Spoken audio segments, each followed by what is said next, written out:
Hi! ఈరోజు నేను ఒక ఇంపార్టెంట్ విషయం చెప్పాలనుకుంటున్నాను. అదేంటంటే చాలామంది ఫ్రెండ్స్ ఉంటారు. It's a common. బట్ చాలామంది యూజ్ అండ్ త్రో ఫ్రెండ్స్ అయితే కన్ఫర్మ్‌గా ఉంటారు. మీరు ఐడెంటిఫై చేశారో లేదో కానీ. నాకు నా ఫ్రెండ్‌లో ఒక అమ్మాయికి జరిగిన మోసం నేను మీకు చెప్పాలనుకుంటున్నాను. అదేంటంటే తను ఒక ఇన్‌స్టిట్యూట్‌లో అదే బీటెక్ అయిపోగానే ఇన్‌స్టిట్యూట్‌లో కోచింగ్ నేర్చుకోవడానికి వెళ్ళింది. తనతో పాటు చాలామంది ఉన్నారు. ఆ ఇన్‌స్టిట్యూట్‌లో వేరే స్టేట్ నుంచి వచ్చిన ఒక అమ్మాయి ఉంది.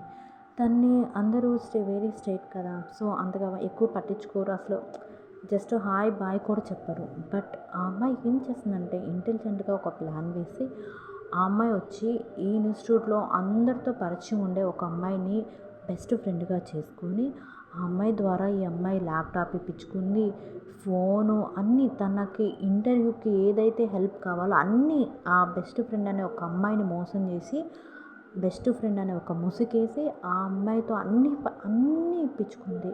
వన్స్ వేరే స్టేట్ నుంచి వచ్చిన అమ్మాయికి పనంతా అయిపోయింది. జాబ్ వచ్చింది. సర్టిఫికేట్స్ అన్నీ ఈ అమ్మాయి హెల్ప్ చేసింది.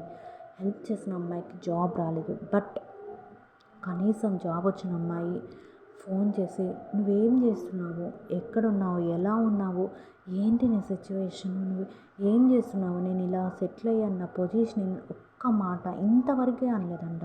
ఈరోజు నేను రీసెంట్గా నా ఫ్రెండ్కి కాల్ చేస్తే ఇది పరిస్థితి అని చెప్పింది. ఇంత మోసం చేసే వాళ్ళు కూడా ఉంటారా? అసలు అది అమ్మాయిలు తట్టు గర్ల్స్ ఇంత మోసం చేస్తారని నేను అనుకోలేదు. ఫస్ట్ నేను అనుకునేదాన్ని అబ్బాయిలంతా వెధమొహాలని. లేదు, అమ్మాయిలు ఇంత మోసం చేస్తారని నేను అనుకోలే. ఒక అమ్మాయి ఇంకొక అమ్మాయిని ఎలా మోసం చేస్తుందండి అసలు? అది బెస్ట్ ఫ్రెండ్‌గా ఆ అమ్మాయి ల్యాప్‌టాప్ ఇప్పించుకుంది, ఫోన్ ఇప్పించుకుంది, అన్ని అవసరాలు, ఇంటర్వ్యూస్ అన్నిటికి హెల్ప్ చేపించుకుంది. సర్టిఫికేట్స్ అప్లోడ్ చేయటము, మళ్ళీ వాళ్ళు జాబ్‌లో సెలెక్ట్ అయితే వాళ్ళు కేటీ ఇస్తారు. కేటీకి అన్నిటికి హెల్ప్ చేపించుకుంది. చివరికి తన జాబ్ సెట్ అయ్యి ఒక రేంజ్‌లో ఉన్న తర్వాత తన ఫ్రెండ్ ఎలా ఉందని కూడా అడగలేదు. ఫ్రెండ్స్, చాలా జాగ్రత్తగా ఉండండి. ఇలాంటి ఫేక్ పీపుల్స్ ఎక్కడైనా ఉంటారు. బట్ ఒకటి గుర్తుంచుకోండి, మనకు మనమే ఎవరు మనకి హెల్ప్ చేయరు.